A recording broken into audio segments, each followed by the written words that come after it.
Oh boy, and we're back. Can you hear me? Rob and Rath. How you doing?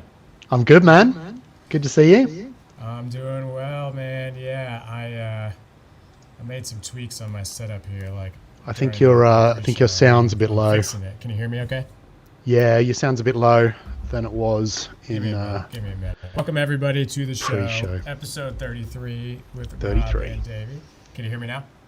Yeah, I might just crank you up just a touch, man. Okay. Cool. Yeah, could probably come up a little bit. How's that now? Okay, sounds good.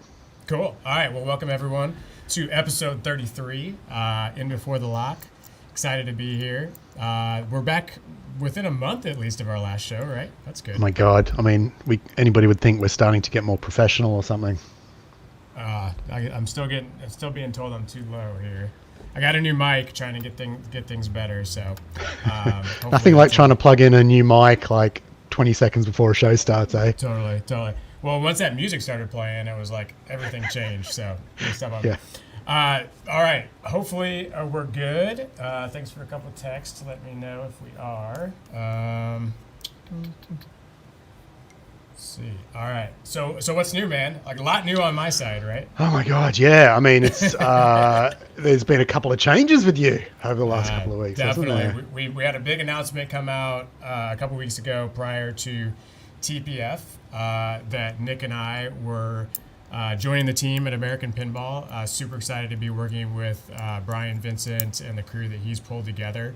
We are, of course, still doing the electric playground, so we've got a bunch of team members stepping up to help us out. Alec is going to be taking on a role as creative director.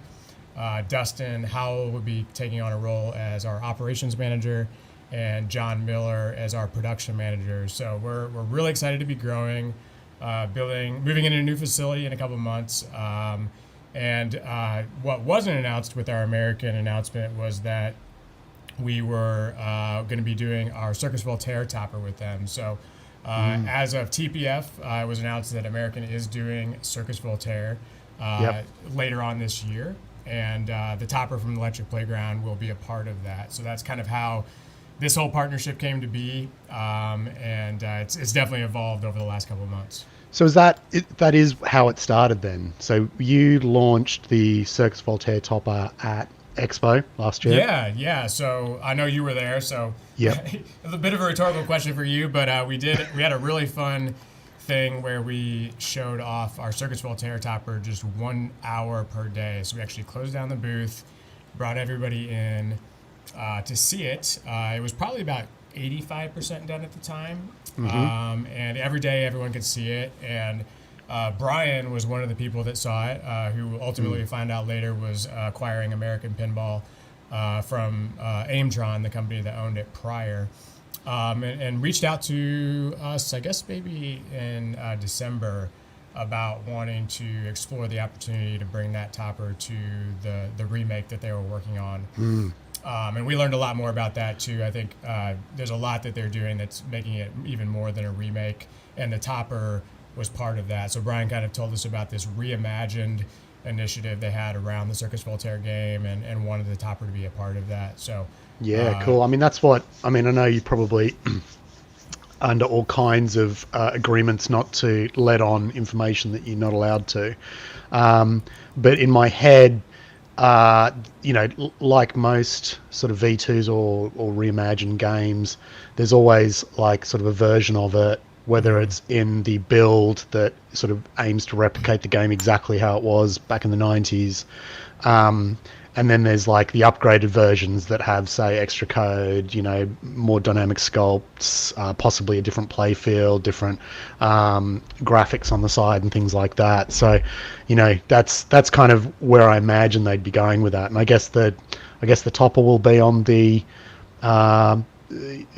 Is it? Can you say whether it's going to be supplied with the game, or is it an add-on afterwards? Or yeah, so we're still kind of working out some of those specifics. It will be available for all versions of the game, and then just so everyone knows, the topper in the exact form that it'll be available with American will also be available for classic machine owners. So it's like anybody that has a machine today that is signed up for our wait list, that topper will still be available to you. We're just kind of delaying when that's going to come out to be at the same timing as when the American Games comes out later this year.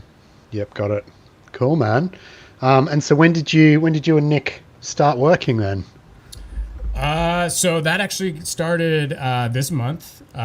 So another part of that was as we started talking with Brian about his vision for the company, and then the fact that Nick and I had a number of projects underway within the company with trying to get kind of more into pinball. We actually had a whitewood that we were working on, and we were kind of telling him about what we were doing with that, which at that point was just exploring kind of how to bring that to market with some company in the future. He was interested to learn more about that and how we might be able to help him. So different than maybe what has been said on some podcasts, we're not building that game with them necessarily, but we are building a game with them. It was a license that he had previously acquired and is working on. So Nick is already underway on that. And then I'm getting involved in a lot of the things that I do at the Electric Playground in terms of managing project plans, parts acquisition, go-to-market strategy, building teams, working with the teams, working with the creatives. So it's funny how there's just a lot of the same stuff I'm doing previously with Electric Playground and now handing off to other team members I'm doing with American, but it's obviously more complex, more parts. Yeah, and where is American based? Are they in Chicago? Yeah, they're real close to Stern actually. It's in Palatine, which is a small town, I guess, in that area. Stern, I think, is in that area as well. Yeah. So it's about a 4-hour drive, and Nick and I will be up there a couple times a month, but we're primarily operating out of the Electric Playground facility in terms of a lot of the work we're doing. And how you're finding that sort of distributed workplace kind of situation? Is it difficult, hard to manage? It's good for me. I mean, in my past jobs, I've worked exclusively with distributed teams, so it's not too... And that's been in the hardware space too. I mean, it's definitely doable. It has its challenges, but I think it's definitely there's a lot of people that are there too. I think one thing that whenever I started going up to American and having these conversations with them, I was surprised with how robust the team already was. I think a lot of people make up this story that there was just like one guy left and nothing was going on, and that was pretty far from the case. And they've already brought on a lot more people, and they're already spinning up. We're building Houdinis, we're building Galactic Tank Force, we're building new Hot Wheels. Obviously titles that a lot of people, aren't as excited about as the new stuff, but they're starting to build momentum now. I think that's a really cool thing to see, is that now that people know the games are going to be supported, that momentum is building, and we've got some stuff in the works for a few of those as well.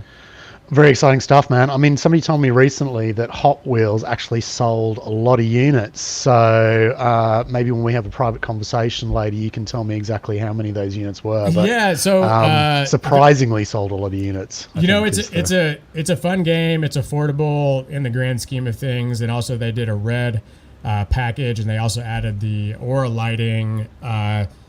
That I don't know that we're going to be doing that kind of like offset lighting, because it is a little bit weird. But at the end of the day, they've added that offset lighting to Hot Wheels, and it looks really great. I actually have enjoyed playing it, and enjoyed it's nostalgic. It's Hot Wheels, Someone was kind of mentioning, I wasn't really as in the hobby as I am now whenever that came out, but I had heard that it launched right around when COVID kicked off. And it kind of got a false start for that reason.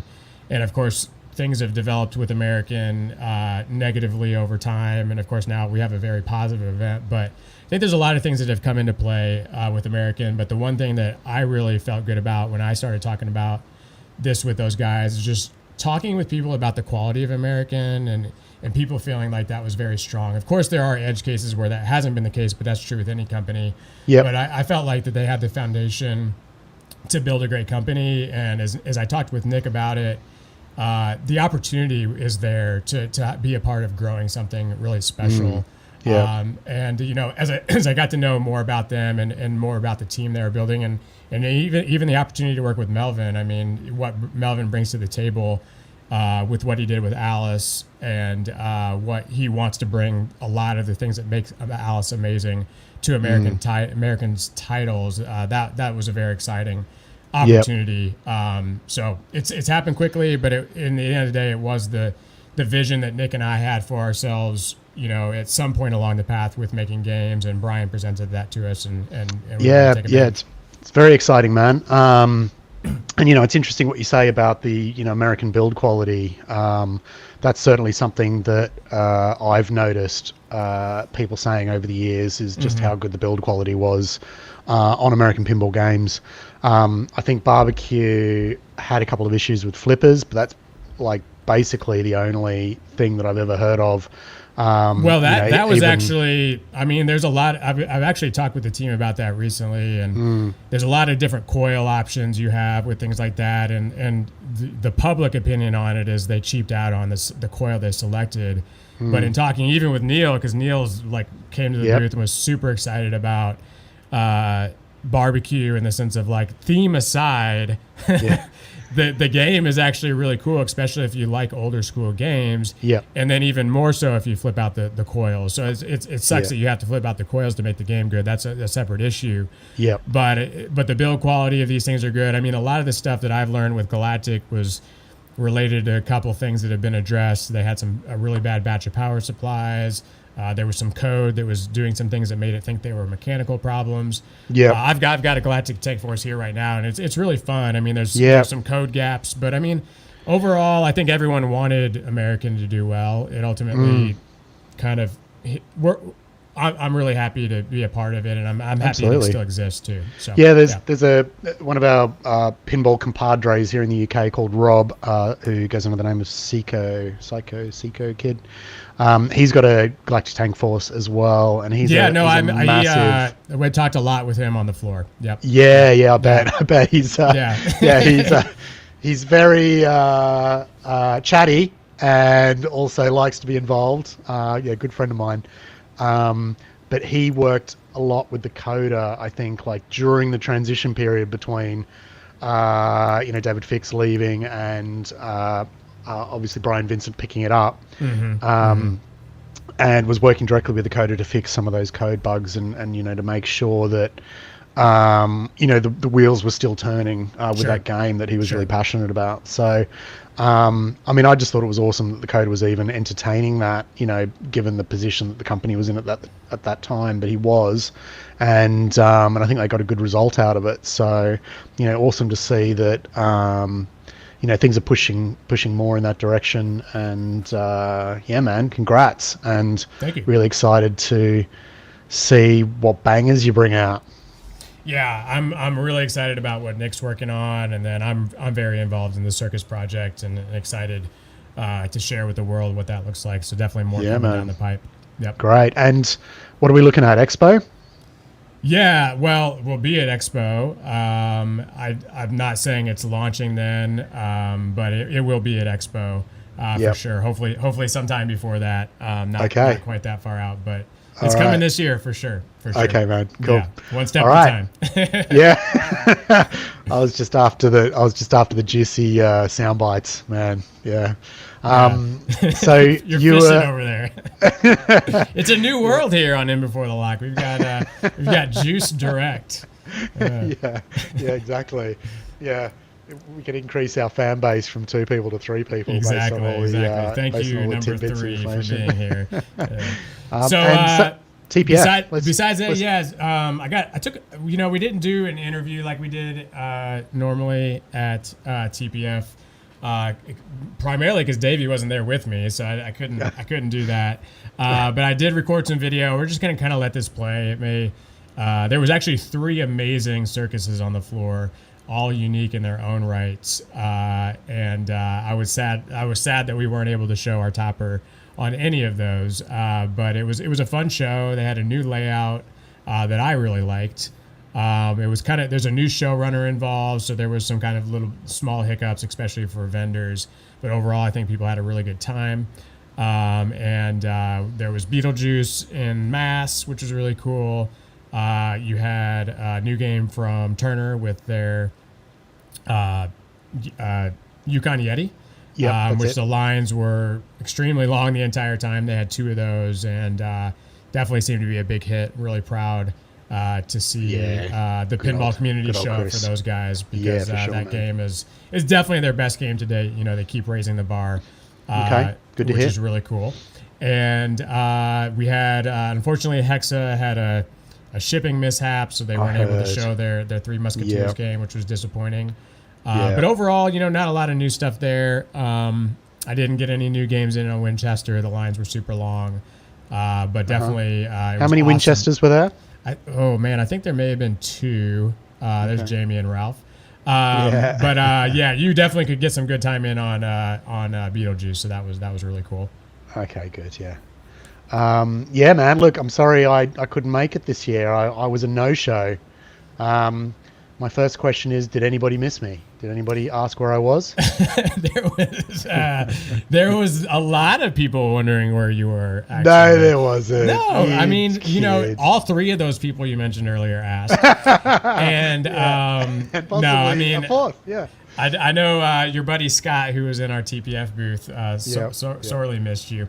Yeah. Our Well, expo booth, but He misses man. me even when I'm there. I know. He was missing you for sure. But yeah, man, it wasn't the same. And I know it sounds like expo might be your thing going forward. Is that kind of what you're thinking? Or does it just depend?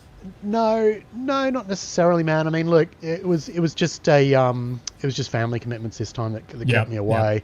My wife had a work trip, so I'd in an ideal world, I'd go to both. I think if I'm honest with myself, doing 2 year is quite heavy duty in terms of, I think as I get older, I miss the family more and stuff. And so I sort of find it harder to stay away than I used to, which sounds so ridiculous, but there it is. So I would still like to go to both TPF and Expo because I love them both for different reasons. I feel like they're both really different shows. And, even though I was like this time, I was, my wife had the work trip. I was like, okay, it'd be nice to have a bit of a break anyway, so I'm not sort of traveling so much anyway. But I did get major FOMO, as you always do. You see all these great things being released, all these great mods being released during that week as well, and I just sort of felt like I was missing out on it all. So yeah, I was a bit gutted, to be honest. Yeah, man. Well, there was a lot of great stuff. I mean, you kind of went over the main things. The vendors came out. This is a little bit of things from Back Alley. You ended up having there's Alec right there. You ended up having a bunch of stuff launching kind of in relation to TPF, even though you weren't there, right? Well, that was basically like my hissy fit for being excluded, wasn't it? Like, I was like, well, if I can't be involved, I'm just going to do 4 product releases in a week and just see what happens. Yeah. So I did one for King Kong, which was a spider replacement. We launched a Lord of the Rings Balrog.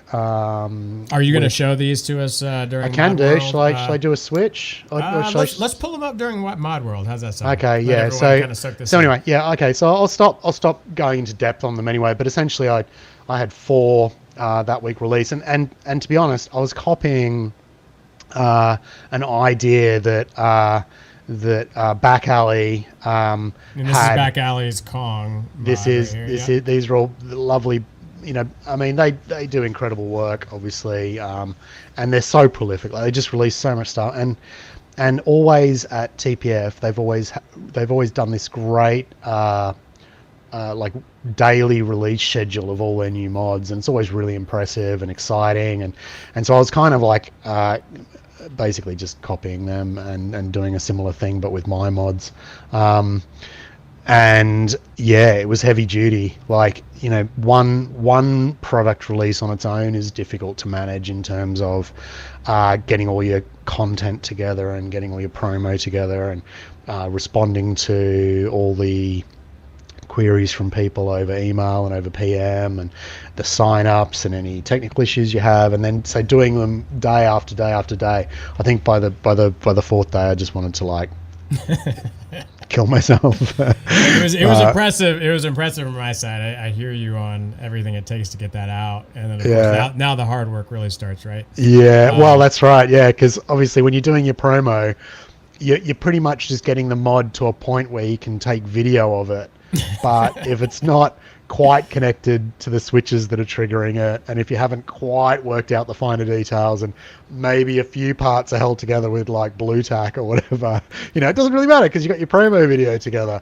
But then you've like, after it's all done, you've like, right, I've got to iron out all those little kinks. I've got to order all the parts. I've got to, work out even boxing, man. Like some of these mods are bigger than all of our other mods, so you've got to buy special boxes for them, and then you've got to have foam inserts to make sure that they stay together in shipping, and you've got to get a product label on it. And it's like, all of these are like manageable things, but when you do 4 in a week, and then everybody's like, when's it coming out? And you're like, 2 months. You got to do the same amount of work, but times 4. So it's been a lot, man. And I mean, look, there was a couple of sort of people who sort of questioned the strategy behind doing 4 in a week as well. They were like, why are you doing 4 in a week? You're stealing sort of the hype from the last one. But before people have even sort of, got excited about that, you're doing another one, and you sort of, like a snake eating its own tail. But, and I suppose, maybe that's true, but, I just sort of wanted to test the theory to see sort of what would happen. Would they support each other? Would people get excited? And, I think it was probably a little bit of one and a little bit of the other. But certainly what did happen was that they got a lot of attention, and not just from customers, but also from people within the industry. There's been a number of collaboration opportunities that have come out as a result of sort of, I guess this week. And that's really exciting, and obviously also adds to the workload. But as we've discussed on this show many times, one of our priorities has always been like to have a closer relationship with the manufacturers. And we were talking about AP earlier, and the fact that you and Nick have been able to do that so successfully with them. And it's like having men on the inside now, right? Like, we come from a modding ethos, and we're very mod positive and mod supportive. So being able to work with manufacturers in any way, shape or form, and be able to like, holy shit, what's that, man? What are we looking at? Oh man, this thing was incredible. I know this. Yeah, that's the backwater. Oh wow. Yeah, I've never seen this in the flesh. It's pretty cool. Backwater Awesome. 1100. Yeah. Yeah. Super rare, isn't it? So working with manufacturers and being able to sort of slowly sort of push them in the direction of being more mod friendly, whether that's even if it's just like having powering options easily available in the game. Okay, so that's the other Alice, isn't it? This was getting a lot of positive vibes on the floor. Okay. I mean, all the comments were, of course, like, for $1,000 game, it was as much or more than what I would have hoped for, which is encouraging. It's awesome to hear that they're delivering on, I think what they wanted to build was a decent $1,000 game. Real quick, going back to your thing. I mean, you're building your brand. We're building our brand. We want to do more in pinball. We're not building mods because that's the only thing we want to do in pinball. So, kudos to you for taking the risk. I mean, it could be something to where maybe the sales end up different, but I think you're showing everybody like, hey, I can do the volume, I can do a lot of things, and you're showing people like a lot of different things for different products. So I'm sure there's going to be follow-on sales related to that. Yeah, and that was kind of the intention, I suppose, in a way. And I mean, ultimately, it's not. I mean, look, if you lose a couple of sales because you're doing them all in it, it doesn't really matter. I mean, we're working at capacity anyway, so right. It's not a huge deal one way or the other, but it's just kind of the fun of trying it out as well, isn't it? And I think having those opportunities of sort of building that brand and moving further into the industry, that's the goal. So I think that's actually been achieved as a result of that release week. So yeah, I'm really happy, and the projects that we've got on the boil now are so exciting, and working with some really, really cool people. And I obviously can't talk too much about it at the moment. But as time goes on, we'll make those announcements and let people know sort of, what those collaborations are. And I'm really excited to let people know. And you're starting to get into some stuff that's a little more kind of game agnostic too, or at least can work across multiple games. So, Yeah. Which carries its own difficulties because obviously, you've like got to make it work. Toppers that work on 9 different Star Wars machines. Something like that. It has its challenges. For a friend. Yes. Yeah. So, and I mean, look, we've had the product that you're talking about, the Glow Rails, that's a collaboration with a French guy, and it's the spiritual successor to the Rails that we put on Alice in Wonderland with Melvin for Dutch Pinball, and we got Melvin's approval and his blessing to sort of carry this through as a Stumbler branded product or a collaboration Stumbler branded product, and like you said earlier, now the hard work begins of, trying to get all the parts in and working out the boxing. And, we're going to have 2 different distribution centers. So one in France and one here in the UK. And, trying to work out what the best configuration for that is and the splitting of the parts between 2 locations. Yeah, it's a challenge, man. Well, now we're getting into the weeds for sure. Talking about boxes. This is the boot camp podcast episode. I hear you, man. I won't indulge you anymore on that topic. Boxes. But I hear you on it. I know. Boxes.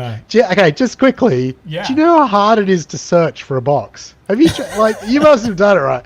Anybody who has not tried to search for the exact box you need for a particular product, it is not easy. Well, there's a million. Now we're talking about boxes. There's a million boxes options, and there's never the one exactly you want. Exactly, man. Yeah, it annoys the crap out of me, but there you go. Well, we'll move on from TPF. It was a fun show. If you guys haven't been, definitely, of course, check it out soon. Yep, here's the Barrels booth. I got a chance to congratulate our buddy Kyle Smet on his new role at Barrels of Fun. So that was cool to see him. And if he had his Big Trouble in Little China there. He ended up winning, of course. I don't know if it was the top home brew, but it was something along those lines. So, yep, Brad was there.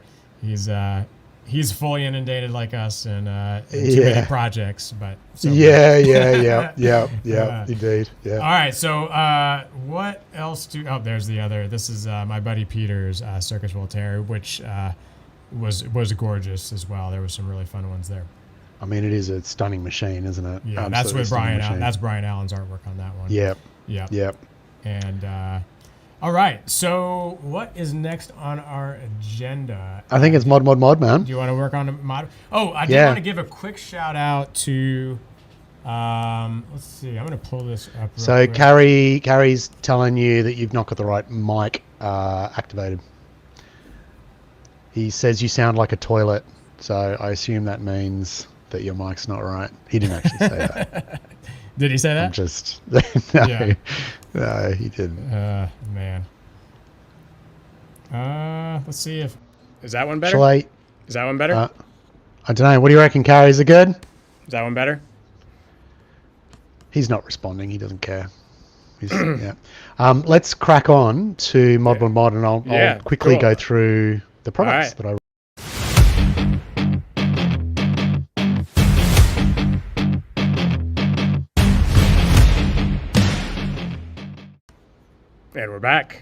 And we're back. Yeah. So this was Carrie just a couple of minutes ago saying, Davey, ready to get those side rails on my Harry Potter. So yeah, thanks Carrie. We are so close to being ready, man. We're going through the final hurdles. I won't get into that anymore because it's all about boxes and we've done enough of that chat. But the product that you're talking about is, of course, Glow Rails, which is our spiritual successor to the Alice side rails. This is some fantastic art that we got Brad Albright, who we just saw on the TPF video, to do for the product. I mean, Brad's just great, man. So great to work with. Always knows the vibe that you're going for and just knocked this one out of the park. So super stoked to get that. But this is the product. And let me quickly... sometimes these videos don't come through, do they? Oh, it's coming through right now. I think if I go full screen, it doesn't work.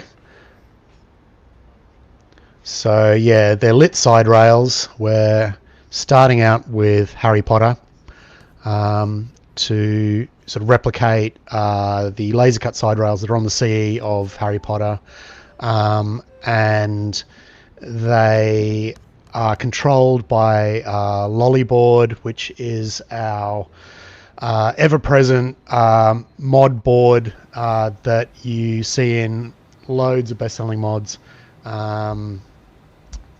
And we've been honing it over the last couple of years. This is going to be sort of fully reactive with the game. It's going to have RGB sensing so that the rails change color when the games change color, and a whole bunch of other features. All of our,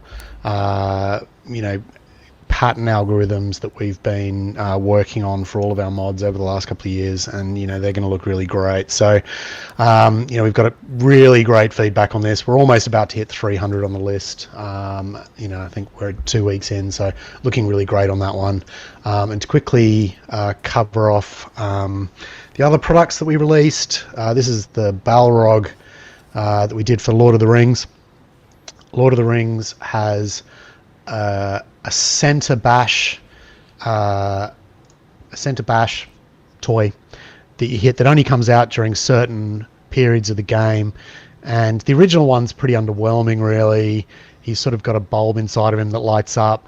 I've always wanted to redo it with something a bit fancier, but I've never really had the technology that could do his whip successfully. I used to try sort of optos, sort of optical tubing and things like that, and try to filament, LED filament wire and things like that, but could never pull it off. But since we did the electric fence mod for JP, I've been able to produce these LED strips that are really tiny, which has enabled us to do his whip like that. And we've got these great fire algorithms now that can look really amazing, reacts to hits and things like that. So this mod was kind of a little bit of an experiment in a way, because Lord of the Rings is an old game, beloved game, but quite old. Usually most of the top mod makers always focus on the latest titles, because that tends to be where the majority of the sales are. So it was a little bit of a passion project, I suppose, to do this one. And yeah, it was good to see all the Lord of the Rings fans sort of coming out of the woodwork and getting on the list. Look, we're up to 150 in a couple of weeks, so really pleased with the response on that one. And yeah, Balrog's going to be seen in machines really soon. Before you move on, it's amazing. Like it's incredible. The amount of work that you did on this one is superb. I mean, is this pushing boundaries for you in terms of like light integration, or what's... yeah, you could say so. I also want to point out it's a collaboration effort as well, this one. So Paul Jasbouchet, who's a very good friend of mine, he's produced the sculpt for Balrog. Not a Lord of the Rings fan, so I sort of had to coach him through that and explain sort of how important the Balrog is to the Lord of the Rings, underworld, I suppose. And we wanted to make it so that he looked like he was on flame, but in a very sort of lava, black sort of cracked sort of crust sort of effect. And so he's got 3 strips that are inside of him, 1 for his body, 2 in his arms, and that's why you get this sort of really dynamic sort of effect through his body. And then the whips were, I guess, not, they're the same technologies we used on the JP fence, but just longer. And I've made all of those connected to each other, so they're all individually lit. So if you wanted to go crazy and make 1 strand green and 1 strand blue, you could do that. So it's going to be a lot of fun for people to configure it to their liking. I know that a couple of people weren't keen on the purple trigger effect. Obviously you can just change that to whatever you like. You can keep it red or whatever. I just sort of essentially made it that color so that it'd be really obvious that he was getting triggered when the ball hit him. But like all of our stuff, it's all super configurable. Yeah, it's super cool, man. So thanks, man. Thanks a lot. On that. Thanks a lot. I can't imagine having this game and not having that bad boy in the middle. Yeah. Well, it's like I said, it's always something that I wanted to do, and I'm just really pleased to get it over the line, basically. Cool. Yeah. on to the next thing.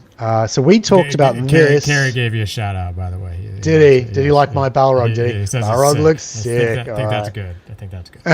Yeah. I think in young person's terminology that means good. Yes. Yeah. So this is the Card Blaster.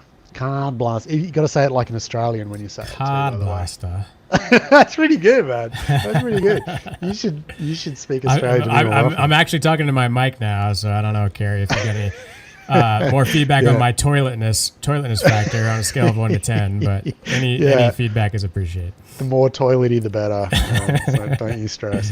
So this is the Card Blaster, and I don't think I've got the full video on my screen. This is obviously an omission due to the busyness of release week.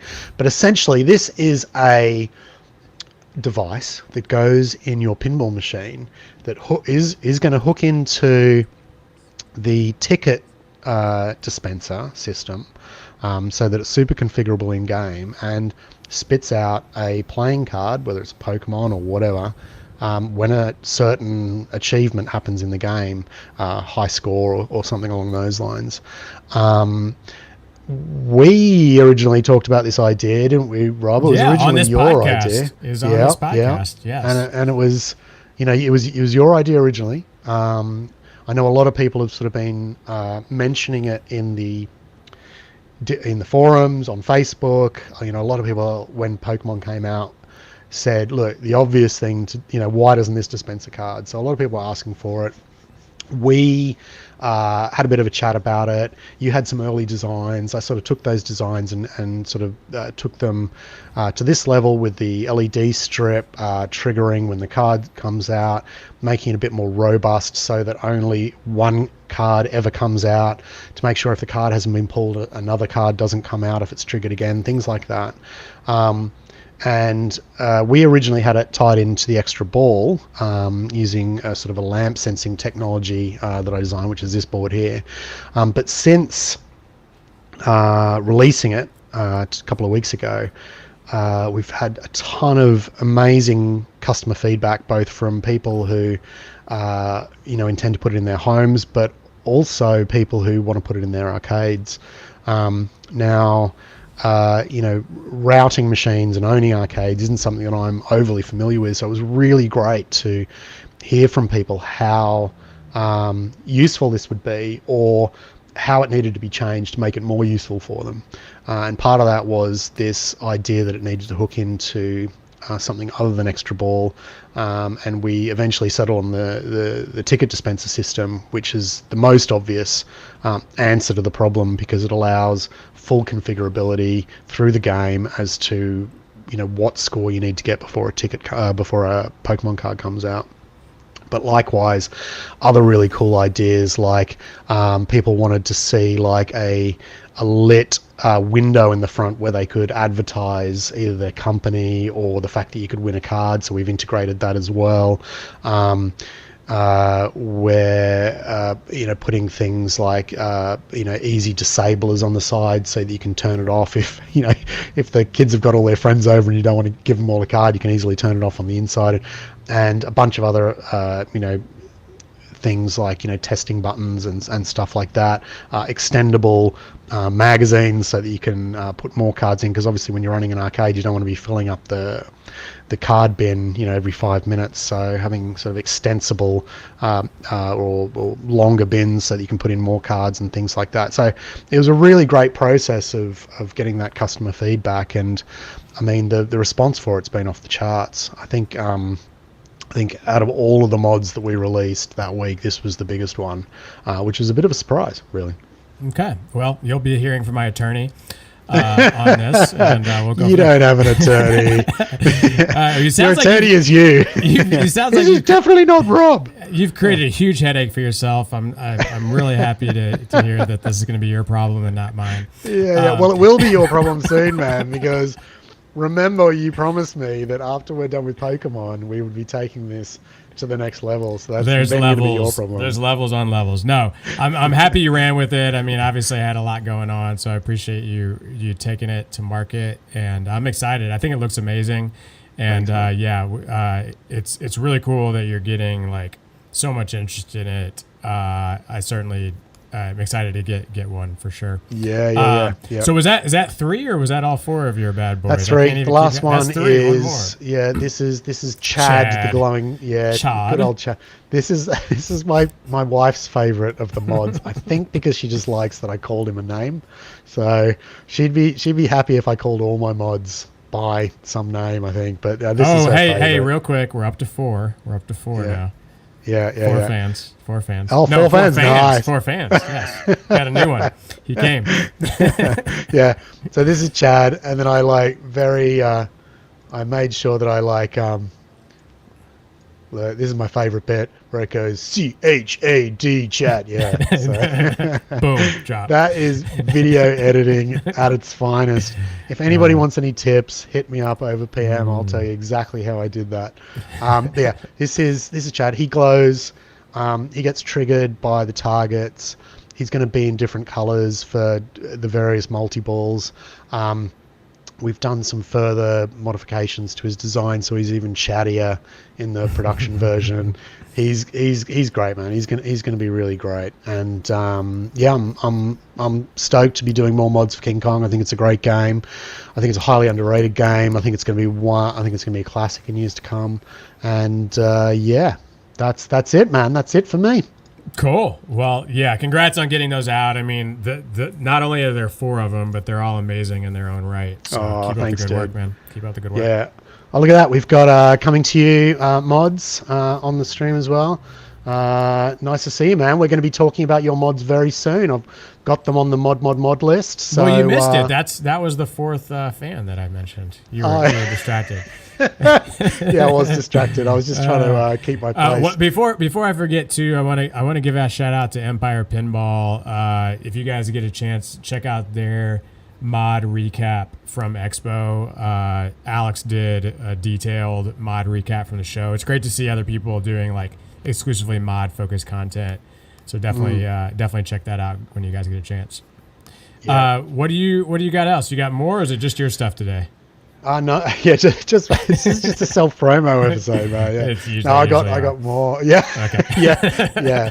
But usually we obfuscate it slightly more. Bad mics and self promotion. So look at this. Like, I was talking about coming to you mods. Is it Sean? I think maybe his name. I saw it mentioned in the TPF thing. I apologize if I got your name wrong, but we've chatted a bit over PM, over various things. Lovely dude. Is creating just really great mods. Been primarily focused on D&D, and this is a cracker, man. Oh, was he at? What he was at TPF? He was. Right? Yeah, he was. I jiggled this bad boy. I got Yeah. I enjoyed it very much. I'm glad you got to jiggle it. Yeah. I mean, this is really well done. That's awesome, man. That's like what a great concept. What a great concept. I'm on the list for this. I don't even have D&D at my workshop anymore. It's gone back to Cole. But how could you say no to a jiggling cube, especially with Sir Mix-a-Lot on the promo video? That's having fun with it. That's the icing on the cake for me. Yeah. So yeah, that's great. They've done a bunch of other really cool mods for D&D too. Go check out that TPF mod video. You'll see all of the great stuff that they've released. So Chris, C Arcades is back on the scene. He sort of went a little bit underground. I think we mentioned that on the last episode or the episode before. He's sort of been not as prolific as he once was, but he's back with a vengeance and releasing mods for, Beetlejuice. So he's done a bunch of stuff over on the right hand side of the game. There's this Beetlejuice graveyard tombstone. All the text lights up. It's all nicely dry brushed. You get the normal Chris pricing, of course. And come on, Davey. Is that all the shade? Is that all the shade you're capable of? Yeah.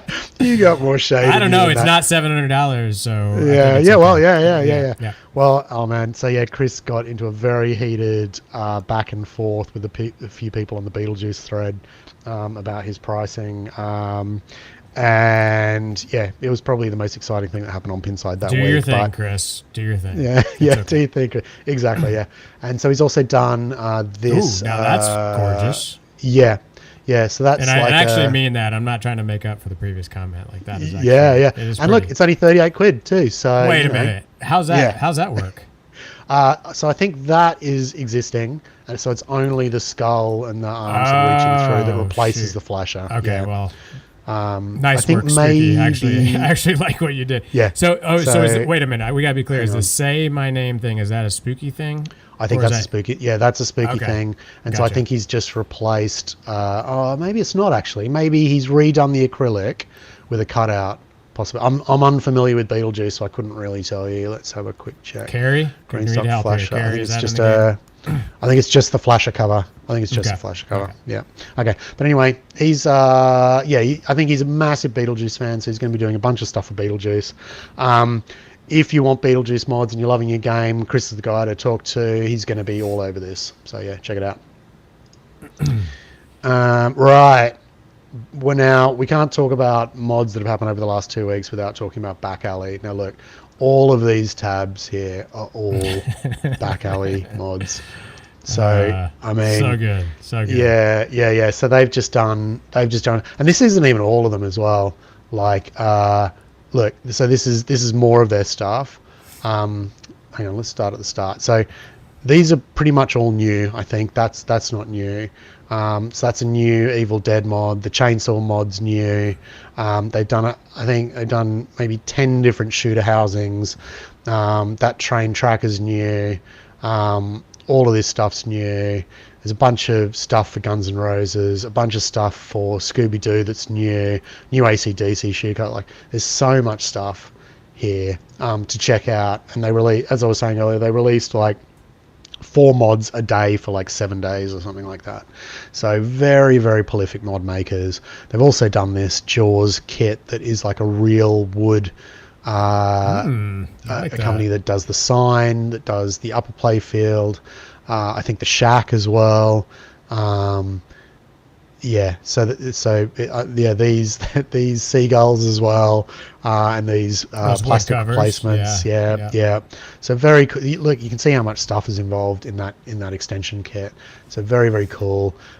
I'm not so this was released by J Graphics at the same time. I seem to remember this from TPF last year, so I'm not sure if this is new, but it is very cool. So it's this is a Wolfman replacement for Monster Bash. Like all of their stuff, just beautifully sculpted, beautifully painted. It's generally not interactive, generally not lit, but if you're after kick-ass sculpts that have just been painted really beautifully, go check them out. They always do fantastic work. Right, you ready for some Creech throwback? Let's hear it, man. Okay. Creech. So what's the part on Creech that always fails, Rob? The rules? The rules are perfect. Some people think it's too simple, but it's Creature. It's amazing. That was a bad joke. Keep going. Yeah. So the hologram always fails. It's always blue or black or yes, it is. And it is it's not impossible. Is it like what's the deal with it? Is it failing or? I think. So there was a time when I was like researching how to make holograms and stuff, and they were quite big at the time when Creech was made. So this was like the early 90s. I think Creech was 1990 maybe. And holograms were relatively prolific at that time. You know, you'd buy them on magazines and things. But I think what's happened is, I think because they're sensitive to light, they decay over time. So if they've been in the sun or whatever, they'll just wear out. They'll first go blue and then they'll go black and they'll just die. But the problem with it is that there's no companies still producing holograms, or very few of these companies exist. Whereas, you know, there might have been 100 back at this time. There's maybe 1 or 2 in the world now that still make holograms. Now, Freddie from Freddy's Pinball Paradise made a hologram replacement a few years ago, which is what's in my game. and they were great. You know, they were beautiful and they were green and they were bright, but they weren't exact. They weren't the exact same creature sculpt that was in the original hologram, because it doesn't exist anymore. Nobody's been able to locate it, or somebody owns it in a private collection and they're not letting anybody get access to it. So the idea that the hologram, you know, to try and replace that hologram, you either try and source a NOS one, which are basically impossible. I've known one person who's ever been able to do that in the last couple of years, or you try and find some other solution.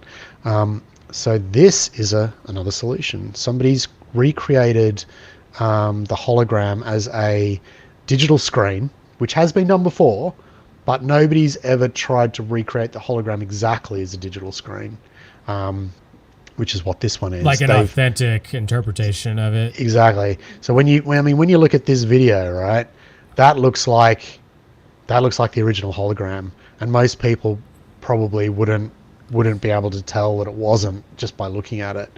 So they've, you know, it'd be really exciting to see this in the flesh, just to see how it performed. And Rob, Seco Kid, who we were mentioning earlier, just bought one for his Creech, so I'm excited to talk to him about it, which I'll do, you know, in a week or so, to find out what his impressions of it was. But yeah, looks like a really fantastic thing. I'm always loving to see creature mods. You know, I've done a couple of Creech mods myself. It's a game that's very, very close to my heart, and very close to a lot of people's hearts. And look, I'm sure we're going to be seeing lots of, you know, more stuff for Creech. I mean, it looks like it might be a higher visual experience potentially, maybe, but yeah. Well, certainly a better visual experience than Faded Blue. Like if you had a Faded Blue and you couldn't source either an original hologram or the replacement one from Freddy, this is easily your best option, in my opinion. I'm not a big fan of the screens that replace the hologram and do other stuff. Like, for me, it's a step too far. Like, you know, I've always loved that hologram in Creech, so somebody redoing that hologram is a very cool thing. Yeah, very nice. Right, Pinnunciator. Have you heard of this? Yeah, for sure. Brad, Okay. I've met Brad at our first TPF we went to. Great guy. Yeah, Brad Oldman. So this is essentially very similar to the Lollyboard in the sense that it's a piece of technology that enables people who might not have programming experience to build their own mods, sophisticated mods with triggering and with light shows and everything else. Now, this isn't a new mod, but what is new is that Brad has just recently rebuilt their configuration interface to be web enabled, and why that's exciting is that it was only a Windows bit of software before, so people who had a Mac were shit out of luck basically. But that's all changed now. It's now on the web, in the cloud, so it's got support for Windows, Mac, Linux. Soon to be mobile device friendly as well. Very sophisticated bit of software. He's obviously a highly skilled programmer. There's a lot of functionality that you can you know, use with these things. You know, Brad's a great guy, as you said, and yeah, really cool to see them continuing to develop this kit. And I'm excited to see some production level mods go out there using it. I'm not sure if there are any yet. I'd love to be corrected. If anybody's been using this and have their design set on a production level mod, let me know, and we'll make sure to cover it. Is it what's the compatibility? Is it like across a lot of machines, or do you have any info on that? I'm not entirely sure. Like, I think that, I mean, for me, the difficulty, there's two difficulties when it comes to machine compatibility. One is the powering options and where you get the power from, and two is the triggering. The triggering always tends to be slightly different. You always need to write a slightly different circuit for different architectures. Look, if if Brad's at Expo, I'll make sure I go up and say hello, and I'll get the lowdown on that. Cool. Yeah. We had Paul earlier asking about like a topper controller board. Is this something that could be used on a topper if someone wanted to do something custom? 100%. Sure, Yeah. right? Pinnunciator could. Lolly version 3 could. We've just recently sent out 2 Lolly version 3 kits to somebody who wants to make their own custom topper for Jaws and for King Kong, I think. The Jaws one, we sort of sent them out a glow post kit, which contains a Lolly version 3, but instead of the glow post, we included a whole bunch of lighting strips, like WS 2812 lighting strips, and also one of our mini lighting strips that you saw on the Balrog earlier, because they wanted to put like an electrical cable in Bruce's mouth as though he was biting it. So yeah, I'm super excited to see what the results of that is. But yeah, Pinnunciator will do it as well. I think Brad's really present when it comes to sort of helping people on the programming side of things, or not programming, but with the configuration of the software. So yeah, there's lots of options now, which is so fantastic that that's available to people when they, so that people can, make their crazy mod ideas come into reality. So are we're moving into the Pokemon world. Pokemon, got to catch them all. Right, so have you got a flip on this one yet? No, I haven't. Yeah, how popular was it at TPF?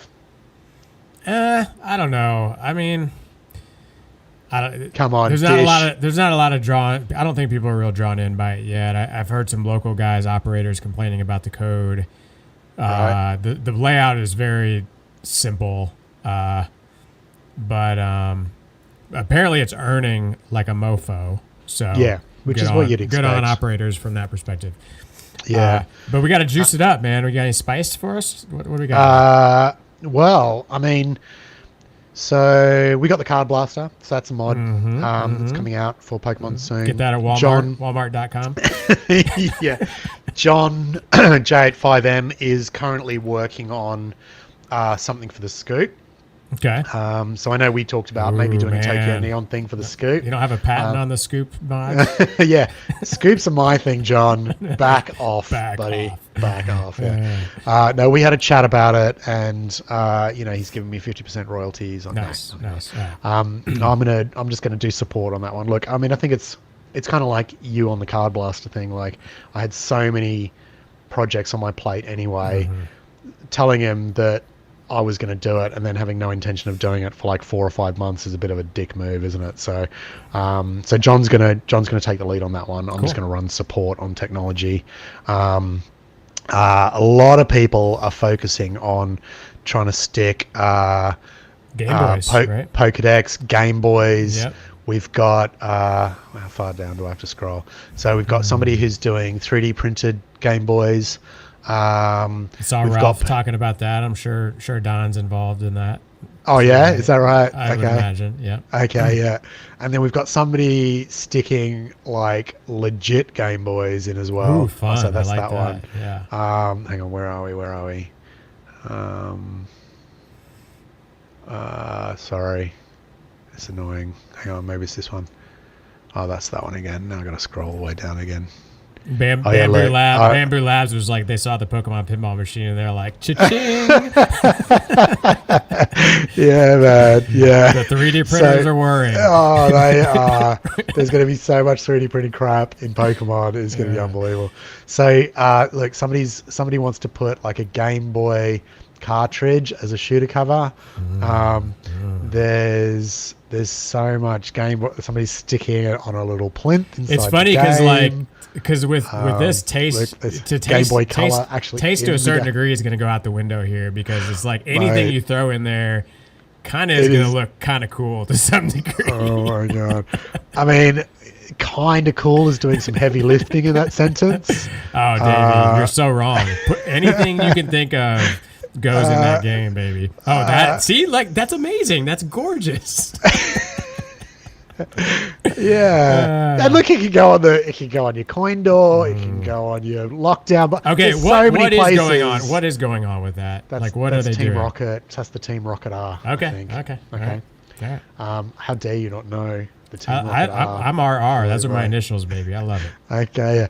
Yeah. Look, and if you don't like the Team Rocket R, you can just stick a Pokemon card there as well. And look, somebody's created a little 3D printed housing for your Pokemon card.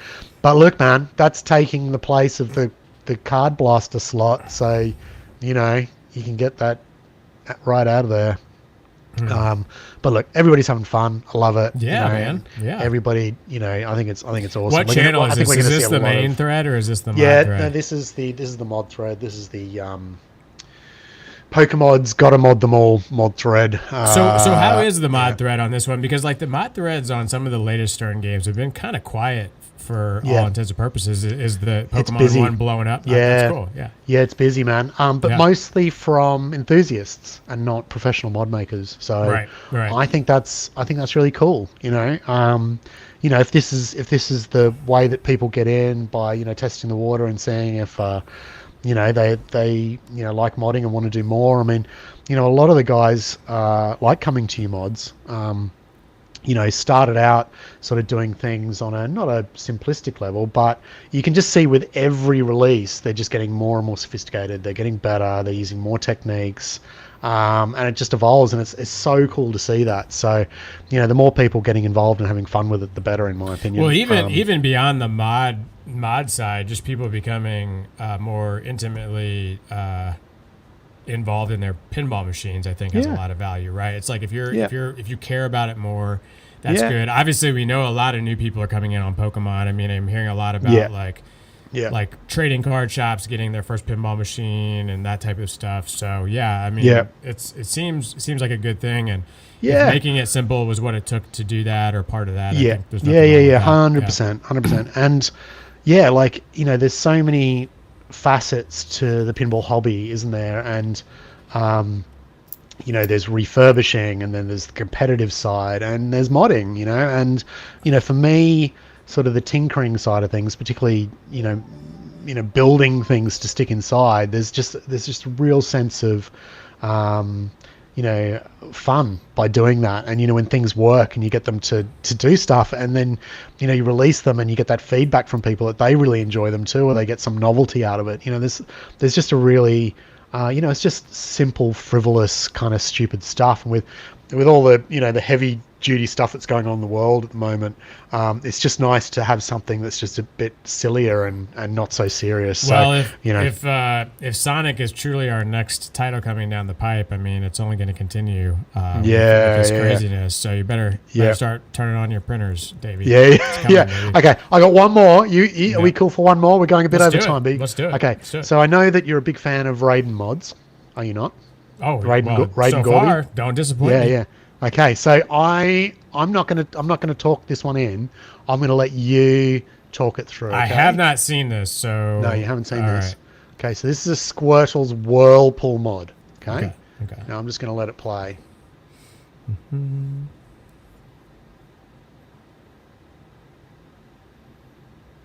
Can I react now? You can react, man. What do you think?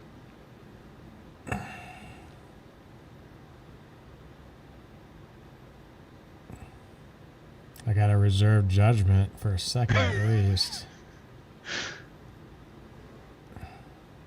I mean, you know, I don't like this. Yeah. What do you think?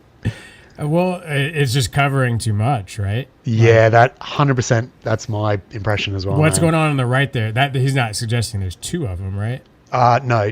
So you can have it either have it in blue or have it in clear. I think he's so good with this medium, right? Yeah. So he's leaning into his medium. I mean, we all suffer from that as mod makers to a certain degree.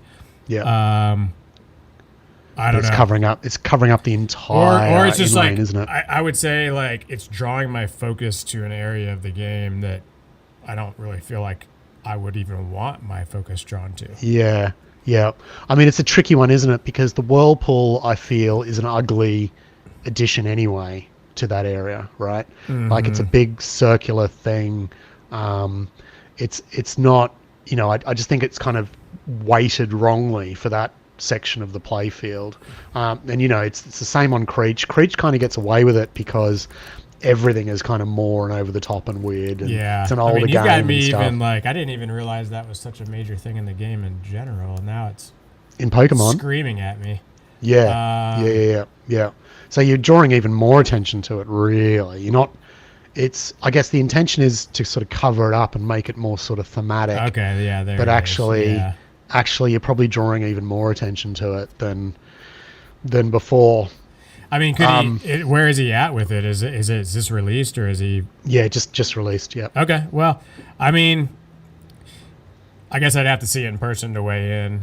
He seems to make really nice stuff. So yeah, 100%, man. And he's a lovely dude.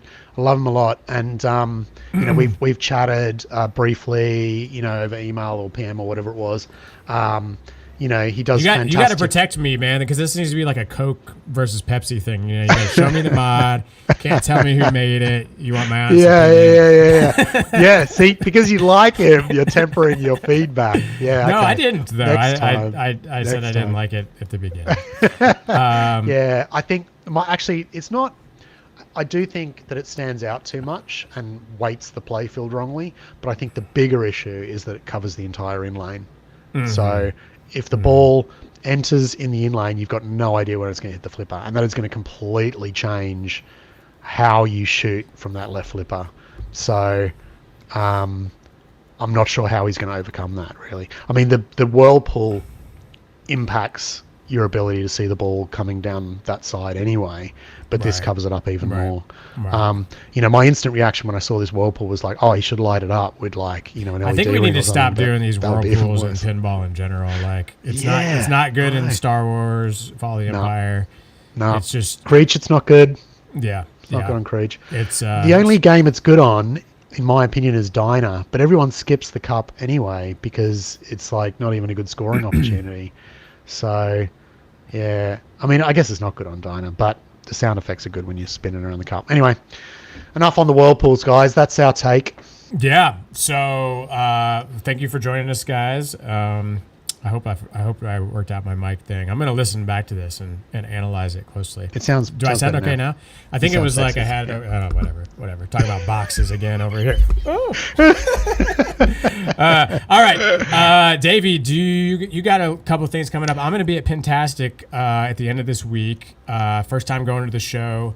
Super excited to be there. It's out in the Boston area. Thank you for Dave for setting us up. I'll be out there. Representing American, talking with some of our distributors out there, and love to see you guys.